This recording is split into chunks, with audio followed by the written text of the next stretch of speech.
All right. Good morning, good afternoon, and good evening, everybody. My name is Ronnie with Rexfield Investigates, and we do exactly what we say. We investigate. We investigate crazy stories in the world. We investigate conspiracy theories, or we investigate all of these wonderful things that you would bring up at a dinner table, and someone would go, "Are you insane?" So, as you guys heard from our last episode, we did a wonderful story talking about voodoo and blood sacrifices and all those crazy things. So if you missed that, go back a couple of episodes, you'll see that. But today I have Anna back on again, and we will be talking about sextortion. We're talking about how to keep your kids safe from the craziness that's going on in the world. And we will be kind of walking through some of the other things that we see. And again, it's one of those cases, this is not some cliche list of go do these five things from BuzzFeed. These are based on actual scams and abuse that we see. So, Anna, with that, welcome. Let's roll into this. Thank you, Ronnie. Yes, let's talk to the parents this episode. This sextortion, I see it a lot around me as well in my daily life with friends and family. Even the other day, a family member started talking about Roblox and um, parental controls on it to protect their children. So I think it's something that's on a lot of people's mind, or at least it should be. So if it's not, we'll that's what we're going to try this podcast to tell some parents on what to do and what to look out for. So let's go ahead and start rolling right into it. And let's go ahead and start with Roblox. So I know of Roblox as the game. I see a lot of articles about how you have a lot of pedophiles who hop on there and use it. The Sean Ryan show that hmm actually walked through and kind of showed how quickly kids are groomed and go on there, even with a lot of those restrictions. So, Anna, can you go ahead and go into some of those restrictions that are on Roblox, how well they work, how well they don't work, and kind of some of the things to look out for? Yeah. Yeah. So how it works with Roblox, a lot of the grooming starts on gaming platforms. And at the moment, Roblox is the most popular. And they actually start talking to kids on Roblox within the game. So they'll be playing and then have send a message like, "Do you want to play another game?" Etc. And then what they do is they take the conversation off the platform.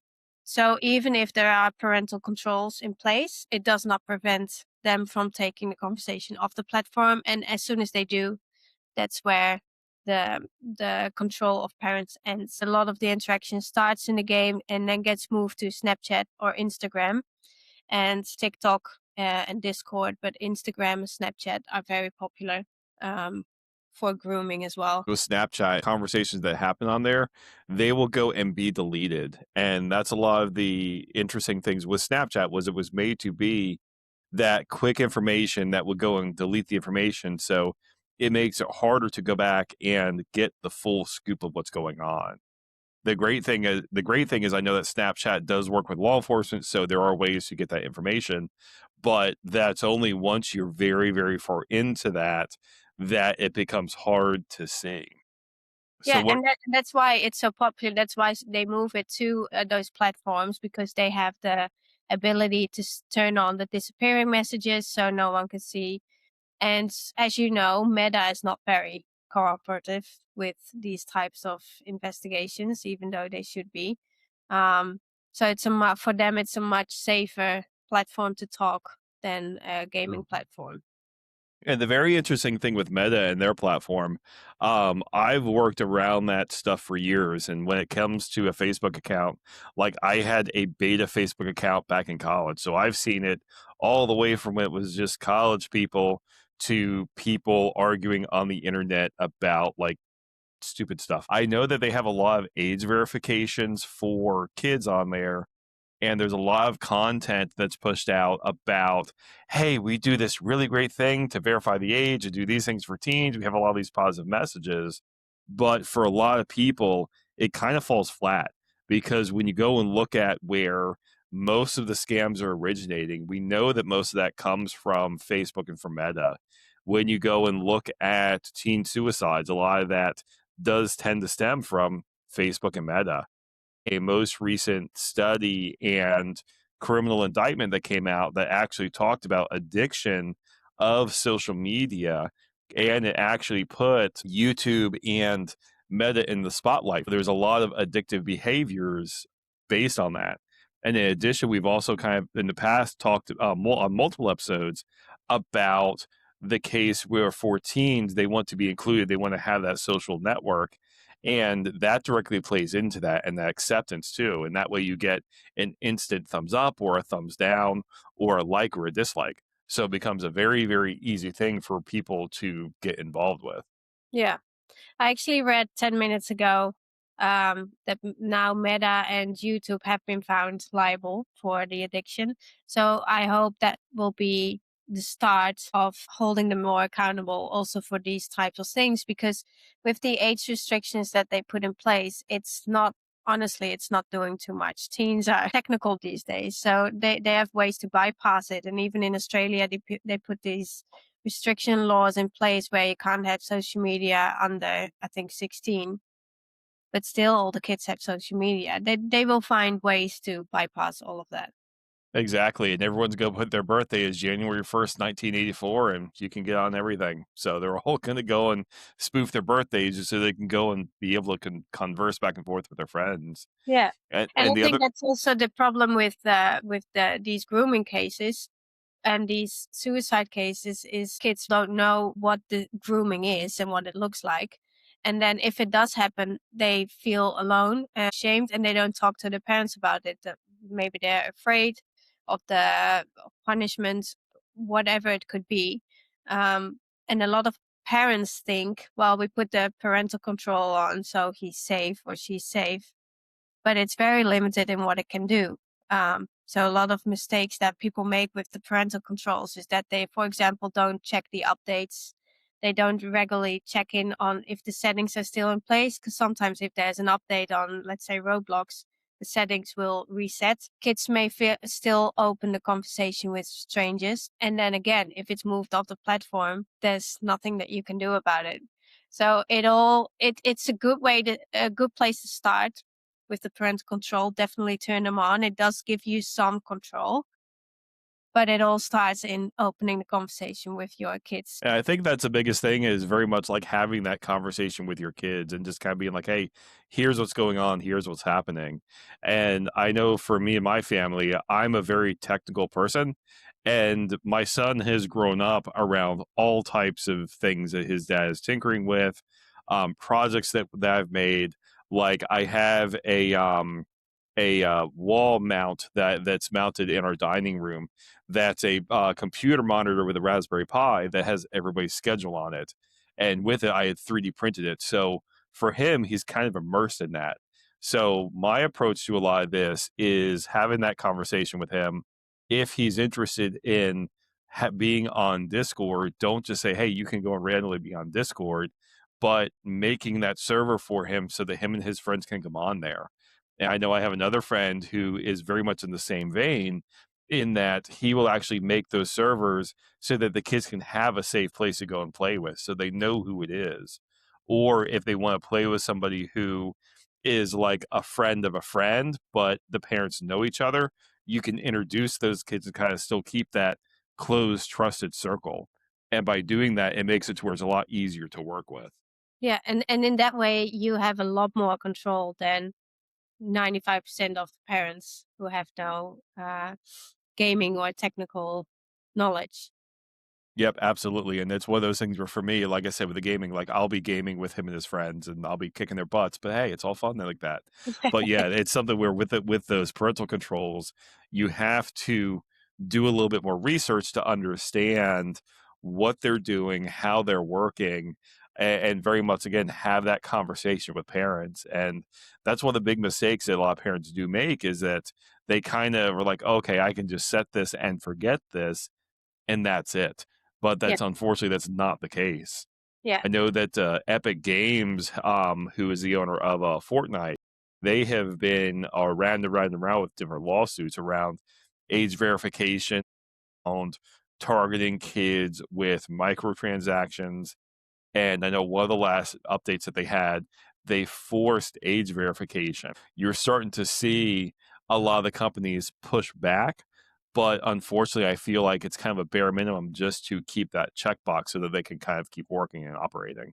Absolutely. So then go ahead and pivoting a little bit. Once those conversations do move off of the platform, what are some things that people can look for and be aware of? If parents decide to talk to their kids, don't use fear. It's not the our goal is not to make our kids fearful, but it's to make sure that they feel safe enough, that they know what to look out for and what the dangers are, but also that they feel safe enough to talk to their parents if something happens. The conversation is open. So what they could tell their kids is what to look out for. Let's start there. So you can recognize fake profiles usually pretty good. For example, they use a very attractive, almost model-like photo or an AI photos. Um, the the profile will have very limited activity, not a lot of photos on there, or it's a relatively new account. The followers has hardly any followers or none at all. The followers that they do have, they look fake or it's mismatched. Um, the usernames are random. They often use numbers in the username. As soon as they contact you, the conversation goes very fast. And you'd be surprised by how quickly the conversations turn sexual. You've seen that Sean Ryan podcast where they actually went on Roblox, and within a couple of minutes, they already received messages that were within 2 messages sexual already. Yeah, So that and with the messages, it wasn't even like that case of, okay, we're gonna go and have 5 minutes back and forth. Hi, how are you? Where do you live? It was nope, you freaky, and went right for it within the first 2 or 3 messages. yeah, So it I very was even moves very surprised. quick. Yeah, I was even surprised to see how quickly that went. So that's the main, of course, the main giveaway. Sexual messages, um, and then moving the conversation off the platform. Look at the profile, look out for sexual tinted messages, and the question to move the conversation off the gaming platform onto Discord, Instagram, Snapchat. Those are Yeah, the and most that's popular ones. Yeah, that's definitely the big thing to look for is when things are moved off a platform. So when it comes to behavioral changes, I know teens are moody. I have a teen, he's moody. I have friends who have daughters, they're moody. And teens being moody is normal. And how can you tell if something is moody normal for a teen versus, hey, something is wrong and they're not responding how they should? Like, how can you tell like what those behavioral changes are that you should be looking out for? I think it's not necessarily moody that you would be looking out for, but more anxious or withdrawal. Things like not wanting to go to school or being very secretive about the devices and constantly checking their phone and being a little bit panicky about it or anxious about it. Not moodiness, but maybe more stress, anxious, panic. And could even be asking for money all of a sudden if they've never done it. And in most cases, with grooming, they're not after money, but it sometimes turns into money requests and blackmail as well. With a lot of romance scam victims I work with, there will be that level of secrecy. There will be that shame when something is brought up, and there will be a lot of not telling the whole truth. And again, very much along the same vein, the teens are going to be feeling the same way where they're going to be hiding what they're doing. They're going to be more secretive with their phone than normal, and very much what you were saying was they're going to be trying to find money from different areas. And I know for a lot of the sextortion scams, they will usually ask for cryptocurrency or gift cards. So if you see like a random charge of like $100, that will tell you that a gift card may have been purchased, because that's one of the more popular denominations that they'll ask for when trying to get the gift cards. Yeah. Yeah, absolutely. Something I want to add to what parents can tell their children is that if it does happen, there's usually a level of urgency. So before they actually get away from Roblox and go to their parents, um, they will panic. They'll the demands will be instant, etc. So it's important for the kids to know that they should not pay or give more material, because if they do, they will just be asked for more and more and more. It does not stop anything. It has never stopped anything. And they will be only targeted more, and the demands will only increase. It's very important to work with the kids and kinda let them know before that happens, because if they have it fresh in their mind that, "Hey, there are attackers who are going to do this, and this isn't some fictitious thing that might happen," like, these are real world examples of things that are extremely common, and with being targeted, with having that concept to where it's okay to speak up, it's okay to talk to a parent, having those conversations are great. And it helps twofold. So one, it helps build trust in the fact that you're working with your son or your daughter on this. The second thing is it also helps you build that connection of trust, because if you are leading from a place of fear or are trying to scare somebody into it, they're going to be a lot more hesitant to want to come forward. But if you're leading with that kindness, that empathy, that curiosity, it's going to have a lot more of a lasting relationship. Yeah, it's also the cases where it ends up in suicide in almost all or maybe all cases. The parents had no idea. The teenage boys never shared anything, and the cases that come in with us, it's because the children have told their parents, and then the parents can look for help. They can go to the police or they can come to us. Um, and with those cases, you see that the teenager has first already gave in to the demands. The teenager has given in to the demands, and then it has escalated only more and more. And it's rare that you would see the child turning to the parents quickly.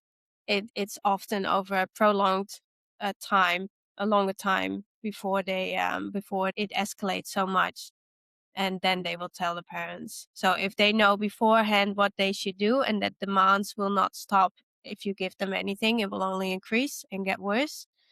That may help to prevent things from escalating. Yeah, and with that prevention, I know a lot of people, for the cases of suicide, there's a lot of judgment towards the parents as well, because they may say, "Okay, why did that kid not come to you?" And again, when it comes to psychology, there are a lot of reasons why that person may or may not come forward. And it's not necessarily, again, a judgment against somebody's parenting style or No, how they interact with a kid. It's a case of how is your nervous system going to respond if you feel fearful when you're in that situation, if you feel like you're gonna get in trouble, that's a natural response to our body, and it's a matter of knowing how to work through that, and likewise, it's not a judgment against the parents in one way, shape, or form. So, if you're a parent who's been listening to this, like I said, this is not a judgment against you by any means. It's unfortunately something that there is no solid answer on that why. So, yeah, yeah, absolutely. And I think at least if you talk to your children about it, then the conversation is opened and they know that you are aware of what it is. I think a lot of kids, if it does happen, they feel like, oh, my parents won't understand anyway. Um, so at least if the conversation has been opened, they might feel more safe to approach their parents. yep, exactly. I know like a lot of cases of non-consensual pornography being released where a sex picture was taken and then released, people don't understand that that is actually more common than not. So Mm, when it comes to that material being released, being published, being pushed up onto a different website, unfortunately, that's a lot more common than people realize. So when it comes to working in cases like that, like you are far from alone. And again, I know this may sound somewhat cliche, but it's something that does happen to a lot of people, unfortunately. And we're just trying to help be there, explain, hey, here's how this works, so that when it does happen, if it does happen, you know how to walk through that. And again, if it's something where if this podcast episode saves even one life, like it was worth me and you putting it together. So absolutely worth it. So absolutely. And I think it's also important for parents to know that if things have escalated, if a parent is listening now and things have escalated, it's important that the police can help. There are ways to find information, even if they're using fake profiles. even if they have already deleted that profile, the police still has ways through subpoena to find information, and we've helped a lot of parents as well. So nobody is anonymous on the internet. Hmm. Yep, and that's kind of where the laws work in our favor is we can help unmask and understand how the stuff works and get ahead of that. So, all right, so we are coming up here on time. Anna, any last parting words? Well, I thought maybe we can end on some practical tips. So parents, turn on the parental controls, but more importantly, check regularly if the settings are still in place. Check the messages, the conversations they have with people. Things may slip through, and without you knowing, talk to your children about it. Make sure that they set their accounts to private, also their social media accounts, set them all to private. Checking in regularly, keeping an eye on their profiles, their conversations, and make sure that your children know the dangers and what to look out for. Yep. Yep. And in addition to that, I'll add a couple there too. So if you're technical enough to where you can make some Discord channels, make the Discord servers for your kids so that you know who they're talking with, who they're interacting with. I know for some social media platforms, you can set up certain parental guidelines so that they can only message like friends of theirs. So yeah, very much into that. Those are a couple other things too. And again, as a gamer myself, go game with your kids. Go play those video games and kind of spend that time with them. So those are a couple from And it me. strengthens your relationship with your kids as well. Exactly, exactly. With me and my son, we've started playing. It's called Sonic Cross Worlds. It's like Mario Kart, but we're playing on the PlayStation 5. Yeah. He's kicking my butt now, and it does not make me feel good because I've been playing Mario. I've been playing Mario. I've been playing Mario Kart for 25 years. Wow. Definitely Painful. making me second guess stuff. So Yeah. Right. You should be proud of him. I am. I am. He's taken after his old man. So Yeah. And I think that's the thing. They're gonna be on there anyway. Might as well join them if you're into it yeah. yourself. Yeah, and that's the thing is I would rather be there to play with him, make sure that he's doing it in the right way, and if he's talking with somebody, it's like, hey, you could talk to strangers on the internet. Just know how those interactions are for somebody who absolutely is a stranger versus, hey, this one person's a little creepy. You may not want to interact with that person, and if something creeps you out, let us know, talk to us, and have that conversation. Yeah. Yeah. Sounds good. All right, cool. And with that, we are officially at time. So thank you, everybody, for listening to the podcast episode.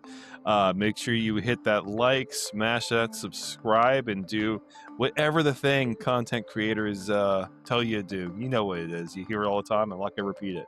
So with that, Ronnie, out. Take care, everybody. Thank you.